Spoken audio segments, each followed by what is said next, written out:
বজ্রপাত, আকাশ থেকে নেমে আসা সেকেন্ডের একটি আলোর ঝলকানি মুহূর্তে কেড়ে নেয় বহু প্রাণ।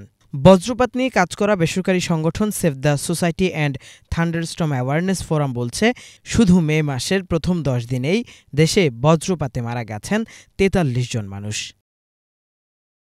আবহাওয়াবিদদের মতে টানা তাপপ্রবাহের পর বৃষ্টি এলে তাতে বজ্রপাত ও শিলাবৃষ্টির ঝুঁকি বেশি থাকে, কারণ এই সময়ে সমুদ্র থেকে অত্যাধিক আর্দ্রতাসহ গরম বাতাস আসে, বিপরীত দিক থেকে আসে ঠান্ডা বাতাস, যা এই বজ্রপাতের পরিস্থিতি তৈরি করে। সম্প্রতি বছরগুলোতে জলবায়ু পরিবর্তনের প্রভাবে দেশের তাপমাত্রায় বড় ধরনের পরিবর্তন আসায় বেড়েছে বজ্রপাতে হতাহতের ঘটনাও। যখন একটা লং টার্ম বড় একটা হিট থাকবে, হিটের পরে যে ফরমেশনটা হবে সেই সময় আপনাকে এই 3-4টা ক্রাইটেরিয়া বেড়ে যাবে। একটা হচ্ছে আপনার বর্জ্য ঝড়, তারপরে শিলাবৃষ্টি এবং বিদ্যুৎ চমকানো, অর্থাৎ যেটা ইংরেজি লাইটনিং স্ট্রাইক বলি, যার কারণে মাঝে মাঝে লোক মারা যাচ্ছে বিভিন্ন পথে ঘাটে।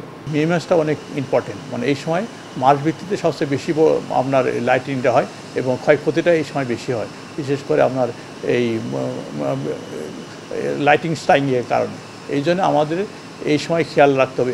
এই সময় কেন হয়?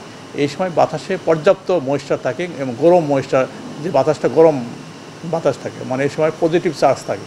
এবং দেখা যাচ্ছে যে বিশেষ করে বিকেলবেলায় আপনার যদি কোনো জায়গায় লো প্রেশার সিস্টেম তৈরি হয়, অর্থাৎ কোনো জায়গায় প্রেশার যদি কমে যায় এবং তার সাথে সাথে যদি আপনার উত্তর পশ্চিম থেকে যদি একটু ঠান্ডা বাতাস আসে, আর যেহেতু সাগর থেকে আপনার কী আছে গরম এবং ময়েশ্চারযুক্ত বাতাস, এবং এই বাতাস যখন সংমিশ্রণ ঘটবে সেই সময় দ্রুত উপরে উঠে যাবে। যখনই দ্রুত উঠবে সেই সময় ওখানে কি পজিটিভ নেগেটিভ যে চার্জ থাকে ওরা ঠান্ডা মিশ্রণে আপনাকে প্রথমে মেঘ সৃষ্টি হবে এবং এটা দ্রুত যদি প্রেশার ফল করে এটা আরও উপরে উঠতে থাকে। কিন্তু ওই সময় কিন্তু পজিটিভ নেগেটিভ যে চার্জ থাকে, কিন্তু আপনাকে লাইটিং বিদ্যুৎ চমকানো থাকে এবং বর্ষাকালেও আপনাকে অনেক ক্ষয়ক্ষতি হয় এই বিদ্যুৎ চমকানোর কারণে, যে আমরা ইলেকট্রিসিটি পাস হওয়ার কারণে। সবচেয়ে শঙ্কার বিষয় হলো বজ্রপাতের সময় বাইরে যেভাবেই থাকুন না কেন একজন মানুষের নিরাপদ থাকার সুযোগ খুবই কম। তাই বিশেষজ্ঞরা এই সময় ছাউনির নিচে আশ্রয় নেওয়াকেই একমাত্র সমাধান হিসেবে তুলে ধরেছেন। নিতান্তই যদি কোনো ধরনের ঘরই না থাকে, ধরেন ফাঁকা মাঠ আর মাঝখানে বড় বড় 2-1টা গাছ আছে, সেক্ষেত্রে আমরা কি করব, ওই গাছের কাছাকাছি যাব, তবে গাছের একবার নিকটে যাব না।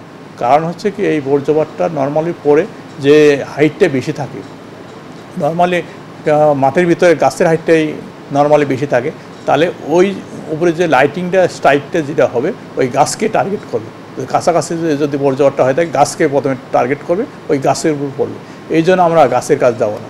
আবার গাছ থেকে বেশি দূরেও থাকবো না, কারণ যদি আবার বেশি দূরে গেলে ওর কাছাকাছি হলে সে যেহেতু ওই জায়গায় ধানের ক্ষেত থাকে, তাহলে ওই লোকের হাইটটা বেশি থাকবে, তাহলে ওই লোককে সে হিট করবে। সেক্ষেত্রে যেটা হচ্ছে, গাছ থেকে আমরা 4-5 ফিট দূরে থাকবো, সেই গাছের ভিতরেই পড়বে। আবার গাছ থেকে বেশি দূরে গেলে আমারও কেউ সে টার্গেট করবে না। গাছ থেকে 4-5 ফিট দূরে আমরা বসে পড়বো, যতটুকু সম্ভব একবারে যতটুকু হাইট কমানো যায়, কিন্তু আমরা শুয়ে পড়বো না। এবং আমরা যতটা সম্ভব পাই আমরা পঞ্চ ইউজ করবো। পঞ্চ সেন্টারে সবচেয়ে বিদ্যুৎ খুব পরিবাহী, সেক্ষেত্রে ওই ধরনের ক্ষয়ক্ষতি হবে না, তাকে টার্গেট করবে না।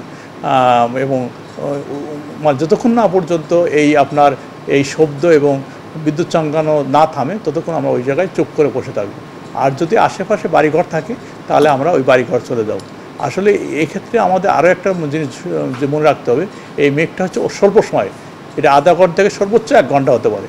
তাই আমরা এটার জন্য যে আমরা সারাদিন সময় নষ্ট করবো তা না, যে সময়টুকু শুধু এই শব্দ এবং বিদ্যুৎ চমকানো দেখা যায়, এইটুকু সময় আমরা নিরাপদ আশ্রয়ে থাকবো।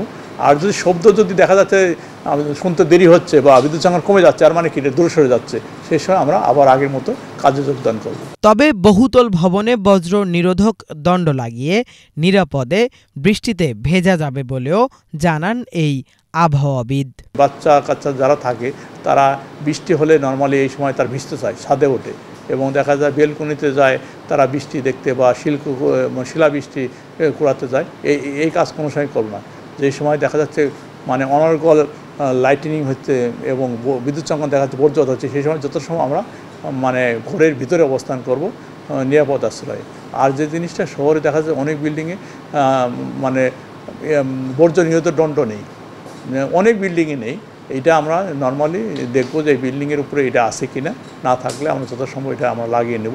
এটার দাম অত বেশি না, এই ক্ষেত্রে বিল্ডিংটা সুরক্ষিত থাকবে এবং দেখা যায় আমরা ছাদে যদি অবস্থান করি বর্জ্য নিহত থাকলে আমাদের ওই রকম ক্ষয়ক্ষতি হবে না। বজ্রপাতে নিরাপদ থাকতে মেঘ পর্যবেক্ষণ করে দ্রুত ছাউনির নিচে যাওয়ারও পরামর্শ তাদের, জানিয়েছেন মেঘ পর্যবেক্ষণেরও কৌশল। প্রথমে আমরা কি দেখবো, একটা সাদা মেঘ। ওই সাদা মেঘটা যদি একটু পরে একটু একটু করে কালো হওয়া শুরু করবে, মেঘটা বড় হতে থাকবে। দেখতে পাবে যে মেঘটা হচ্ছে নর্মালি হচ্ছে আপনার এই আড়াআড়ি হবে না, ভার্টিক্যাল লম্বালম্বিভাবে মেঘটা দেখা যাবে যে আপনার বড় হচ্ছে এবং কালো মেঘ হচ্ছে। সেই সময় বুঝে নেবো যে এটা একটা থান্ডারিং মানে বর্জ্য মেঘ, অর্থাৎ হচ্ছে আপনার হচ্ছে বর্জ্য ঝড়ার মেঘ, যে মেঘের ভিতরে বিদ্যুৎ চমকানো হয় এবং যে মেঘ থেকে মানুষের হচ্ছে ক্ষয়ক্ষতির কারণ হয়ে দাঁড়ায়। এবং তারপরে দেখা যাবে একটু পরেই দেখা যাবে মেঘের ভিতরে কি বিদ্যুৎ চমকাচ্ছে, মানে বিদ্যুৎ চমকানো শুরু হবে। এই বিদ্যুৎ চমকানো থেকে শুরু করবো যে ওখানে ফরমেশন শুরু হচ্ছে, হয়তো বর্জ্য ঝড়ের আলামত দেখা যাচ্ছে।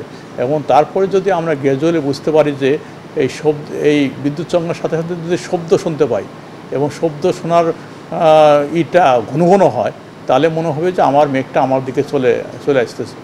আমরা যত এই মেঘটা শব্দটা বেশি শুনবো, এর মানে হচ্ছে মেঘটা আমার দিকে তত এগিয়ে আসছে এবং আমাদের সেই সময় সচেতন হবো। যেহেতু মেঘটা দেখা যাবে এটা দ্রুত এটাই আরও কালো হবে এবং শব্দটা আরও ঘন ঘন শোনা যাবে, বিদ্যুৎ চমকানো দেখা হবে, এর মানে আমার দিকে চলে আসতেছে। আবার কোনো কারণে যদি এই মুহূর্তে যদি আমরা শব্দ যদি কম শুনতে পাই, বিদ্যুৎ চমকানো দেখবো ঠিকই, শব্দ তাহলে মনে করি মেঘটা দূরে সরে যাচ্ছে, ঠিক আছে। এবং এইভাবে নির্ণয় করবো যে মেঘটা আমার দিকে এগিয়ে আসছে কি আসছে না। তারপর দেখতেছে সত্যি আমার দিকে আসার পর দেখা যায় চারদিকে মোটামুটি একটা অন্ধকার হয়ে যাবে, এর মানে মেঘটা অতি সন্নিকটে। সেই সময় আমরা অতি দ্রুত আমরা আশ্রয়স্থলে চলে যাব। বিশেষ করে যদি আমাদের গ্রামের বাড়ি হয়, সেক্ষেত্রে সোনের ঘর হোক, টিনের ঘর হোক, আমরা তার ভিতরে আশ্রয় নেব।